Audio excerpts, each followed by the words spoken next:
ଖରା ଦିନର ଯେଉଁ ଟାଇଁ ଟାଇଁ ଖରା ତା ସାଙ୍ଗରେ ଯଦି ଏମିତି ଥଣ୍ଡା ଥଣ୍ଡା ଆଇସ୍କ୍ରିମ୍ ଟିକେ ମିଳିଯିବ ନା ତେବେ ମଜା ଆସିଯିବ। ଆଜି ମୁଁ ଆପଣମାନଙ୍କ ସହିତ ସେୟାର କରିବି ନଡ଼ିଆ ଆଇସ୍କ୍ରିମ୍। ଏଇ ନଡ଼ିଆ ଆଇସ୍କ୍ରିମ୍ କଥା କହିଲେ ପିଲାଦିନର କଥା ମନେ ପଡ଼ିଯାଏ। ହୁତୁହୁତିଆ ଖରାବେଳ ହେଇଥିବ ଆଉ ଘରେ ସମସ୍ତେ ଶୋଇଥିବେ, କିନ୍ତୁ ଆମ ନଜର ଥିବ ଆଇସ୍କ୍ରିମ୍ ବାଲା ଉପରେ। କେତେବେଳେ ଆଇସ୍କ୍ରିମ୍ ବାଲାର ଡାକ ଶୁଣିବା ଆଉ ପଇସା ନେଇକି ଦୌଡ଼ିବା ନଡ଼ିଆ ଆଇସ୍କ୍ରିମ୍ ଟିକେ ଖାଇବା ପାଇଁ। ଆପଣମାନଙ୍କର ବି ପିଲାଦିନର ଷ୍ଟୋରି ନିଶ୍ଚିନ୍ତ ଭାବରେ ମନେ ପଡ଼ିଯାଉଥିବ। ଦେଖନ୍ତୁ ଆଇସ୍କ୍ରିମ୍ର ଟେକ୍ସଚର୍ ଦେଖନ୍ତୁ, ଏକଦମ୍ କ୍ରିମି କ୍ରିମି ରହିବ, ମୁହଁରେ ପକଉ ପକଉ ମିଳିଯିବ। ବିନା ମୋଲ୍ଡରେ କରିବା, ଯଦି ଆପଣମାନଙ୍କ ପାଖରେ ଛାଞ୍ଚ ନାହିଁ ତାହେଲେ ମଧ୍ୟ ଆପଣମାନେ କରିପାରିବେ। ବିନା ଛାଞ୍ଚରେ ବି କରିକି ଆପଣମାନଙ୍କୁ ଦେଖେଇବି। ମୁଁ ସସ୍ମିତା ଆପଣମାନଙ୍କୁ ସ୍ୱାଗତ କରୁଛି ମୋର ୟୁଟ୍ୟୁବ୍ ଚ୍ୟାନେଲରେ। ଯଦି ଭିଡ଼ିଓଟି ଭଲ ଲାଗିବ ପ୍ଲିଜ୍ ଭିଡ଼ିଓଟିକୁ ଲାଇକ୍ କରିଦେବେ, ଅନ୍ୟମାନଙ୍କ ସହିତ ସେୟାର କରିବାକୁ ଭୁଲିବେ ନାହିଁ। ମୋ ଚ୍ୟାନେଲକୁ ସବସ୍କ୍ରାଇବ୍ କରିଦେବେ। ଏବେ ଡେରି ନ କରି ଚାଲନ୍ତୁ ନଡ଼ିଆ ଆଇସ୍କ୍ରିମ୍ ତିଆରି କରିବା ଷ୍ଟାର୍ଟ କରିବା। ଏଠି ଗୋଟେ ନେଇଛି ନଡ଼ିଆ, କଷି ନଡ଼ିଆ ନେବେ, ବେଶୀ ପାକଳ ନଡ଼ିଆ ନେବେନି, ନହେଲେ ଆଇସ୍କ୍ରିମ୍ଟା ଟିକେ କତା କତା ଲାଗିବ। ଦେଖନ୍ତୁ ନଡ଼ିଆ ଫଟେଇ ନେଲି। ନଡ଼ିଆ ଫଟେଇଲା ପରେ ନଡ଼ିଆର ପାଣିଟାକୁ ବି ଆମେ ରଖିନେବା, ଫୋପାଡ଼ିବାନି। ତାପରେ ନଡ଼ିଆର ଭିତର ପର୍ସନକୁ ଏମିତି ବାହାର କରିନେଲି। ବାହାର କଲା ପରେ ଏଇ ଯେଉଁ କଳା କଳା ଅଂଶଗୁଡ଼ା ଅଛି ତାକୁ ଆମେ କ'ଣ କରିବା ନା ଏମିତି ଛଡ଼େଇ ଦେବା। ଛଡ଼େଇ ଦେଲେ ନା ଆଇସ୍କ୍ରିମ୍ର କଲର୍ଟା ଏକଦମ୍ ହ୍ୱାଇଟ୍ ଆସିବ, ଯେମିତି ବ୍ରାଉନିଶ୍ କଲର୍ ରହିବନି। ତେଣୁ ଭଲ ଭାବରେ ଛଡ଼େଇ ଦେଇକି ଧୋଇଦେଲି। ଦେଖନ୍ତୁ ଧୋଇଲା ପରେ ପୁରା ପରିଷ୍କାର ହେଇଯାଇଛି। ତାକୁ ଛୋଟ ଛୋଟ ପିସ୍ କରିକି କାଟି ନେବା। ଛୋଟ ଛୋଟ ପିସ୍ କରିକି କାଟିଦେଲେ ନା ଗ୍ରାଇଣ୍ଡରରେ ଗ୍ରାଇଣ୍ଡ କରିବାକୁ ଇଜି ହେବ। ଛୋଟ ଛୋଟ ପିସ୍ କରିକି କାଟିଦେଲି। କାଟିଲା ପରେ ଗୋଟେ ଗ୍ରାଇଣ୍ଡରରେ ନେଇଯିବା। ତାକୁ ଭଲ କରିକି ଚିକ୍କଣ କରିକି ଗ୍ରାଇଣ୍ଡ କରିନେବା। ପାଣି ପକାଇବେନି, ଖାଲି ଶୁଖା ଗ୍ରାଇଣ୍ଡ କରିନେବେ। ଗ୍ରାଇଣ୍ଡ କଲା ପରେ ଆମେ ଏଥିରୁ କ'ଣ କରିବା, 2 ଚାମଚ କାଢ଼ିଦେବା ନଡ଼ିଆ। 2 ଛୋଟ ଚାମଚ କାଢ଼ିଦେବେ, ବେଶୀ ଦରକାର ନାହିଁ, 2 ଛୋଟ ଚାମଚ ନଡ଼ିଆ କାଢ଼ିଦେବେ। କାଢ଼ିକି ସାଇଡ଼୍ରେ ରଖିନେବା। ଏଇ ନଡ଼ିଆ ଆମର ପଛରେ କାମରେ ଆସିବ। ଯେଉଁ ନଡ଼ିଆ ସବୁ ସାଇଡ଼୍ରେ ଲାଗିଛି ତାକୁ ଏକା ସାଙ୍ଗରେ ଗୋଟେ ଜାଗାରେ ମୁଁ କରିନେଲି। ଯେଉଁ ନଡ଼ିଆ କାଢ଼ିଥିଲି ତାକୁ ସାଇଡ଼୍ରେ ରଖିନେବା। ଏଠି ନେଲି 1/3 କପ୍ ଚିନି, ମାନେ ଯେଉଁ ଟିସ୍ପୁନ୍ ଚାମଚ ଅଛି ନା ସେଥିରେ 8 ଚାମଚ ମୁଁ ଚିନି ନେଇଛି। ଏଠି ମିଲ୍କ ପାଉଡ଼ର ନେଇଛି, କୌଣସି ବ୍ରାଣ୍ଡର ମିଲ୍କ ପାଉଡ଼ର ଆପଣ ୟୁଜ୍ କରିବେ, ଅମୁଲ ପାଉଡ଼ର ବି ୟୁଜ୍ କରିପାରିବେ। ମିଲ୍କ ପାଉଡ଼ର ନେଇଛି 3.5 ଟେବୁଲ୍ ସ୍ପୁନ୍। ବଡ଼ ଚାମଚରେ 3 ବଡ଼ ଚାମଚ ଆଉ ଅଧା ଚାମଚ ନେଇଛି ମୁଁ ମିଲ୍କ ପାଉଡ଼ର। ଏଥିରେ ପକାଇ ନେଲି କ୍ଷୀରର ସର।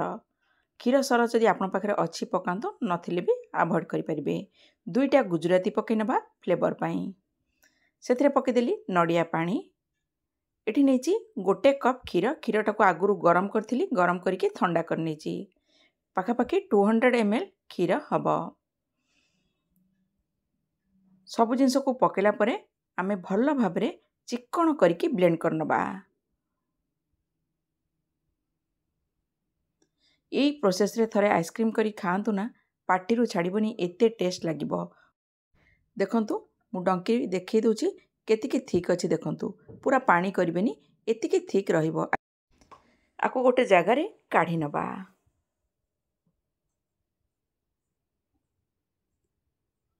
ଦେଖନ୍ତୁ କାଢ଼ି ନେଲା ପରେ ମୁଁ ଟେକ୍ସଚର୍ ଦେଖାଉଛି। ଦେଖନ୍ତୁ ଏତିକି ଥିକ୍ ରହିବ। ଦେଖନ୍ତୁ ପୁରା ପାଣି ପାଣି ହେବନି। ଏଇଥିରେ ଯେଉଁ ନଡ଼ିଆକୁ କାଢ଼ିକି ରଖିଥିଲି ସେଥିରୁ 2 ଚାମଚ ମୁଁ ପକାଇ ନେଉଛି। ବେଶୀ ଦେବାନି, ଛୋଟ ଚାମଚରେ 2 ଚାମଚ। ସେଇ ନଡ଼ିଆଟାକୁ ଭଲ ଭାବରେ ମିକ୍ସ କରିଦେବା।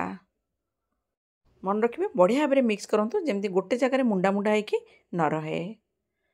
ତାପରେ ଗୋଟେ ଜାଗାକୁ ମୁଁ ଟ୍ରାନ୍ସଫର୍ କରିଦେବି, ଯାହାଫଳରେ ଆଇସ୍କ୍ରିମ୍ ମୋଲ୍ଡରେ ପକାଇବାକୁ ଇଜି ହେବ। ଏମିତି ଫେନ୍ଦବାଲା ଟିକେ ଜାଗା ନେଇଗଲେ ନା ଏମିତି ଢାଳିବା ପାଇଁ ଟିକେ ଇଜି ହେବ। ଏଠି ଆଇସ୍କ୍ରିମ୍ ମୋଲ୍ଡ ନେଇଛି, ଯଦି ଆପଣଙ୍କ ପାଖରେ ନଥିବ ତାର ବି କେମିତି କରିବେ ସେଇଟା ବି ମୁଁ ବତେଇ ଦେଉଛି ଆପଣମାନଙ୍କୁ। ଏମିତି ପେପର୍ କପ୍ ଯଦି ଥିବ ପେପର୍ କପ୍ରେ ବି କରିପାରିବେ, ନହେଲେ ଛୋଟ ଛୋଟ ଯଦି ଷ୍ଟିଲ୍ ଗ୍ଲାସ୍ ଥିବ ସେଥିରେ ବି କରିପାରିବେ। କଲା ପରେ ଉପରେ ମୁଁ ଲଗାଇ ଦେଉଛି ଆଲୁମିନିୟମ୍ ଫଏଲ୍, ଯାହାଫଳରେ ଆଇସ୍ କ୍ରିଷ୍ଟାଲ୍ ଜମିବନି। ଟିକେ କଣା କରିଦେଲି ଛୁରୀରେ, ତାପରେ ଏମିତି ଆଇସ୍କ୍ରିମ୍ର ଷ୍ଟିକ୍ ଗୁଡ଼ା ଲଗାଇ ଦେଉଛି। ସେମିତି ପେପର୍ କପ୍ ଆଉ ଷ୍ଟିଲ୍ ଗ୍ଲାସ୍ରେ ଯେଉଁ ନେଇଥିଲି ତା ଦେହରେ ବି ଲଗାଇଦେଲି ଆଲୁମିନିୟମ୍ ଫଏଲ୍, କଣା କରିକି ଆଇସ୍କ୍ରିମ୍ ଷ୍ଟିକ୍ ଲଗାଇଦେଲି। ଆଉ ଚାହିଁଲେ ଆପଣ ଏମିତି ଚାମଚ ବି ଲଗାଇ ଦେଇପାରିବେ। ଆଇସ୍କ୍ରିମ୍କୁ ଫ୍ରିଜରରେ ରଖିଦେଲି ଗୋଟେ ରାତି ପାଇଁ। ଗୋଟେ ରାତି ପରେ ଦେଖନ୍ତୁ ମୁଁ କାଢ଼ିକି ଆଣିଲି।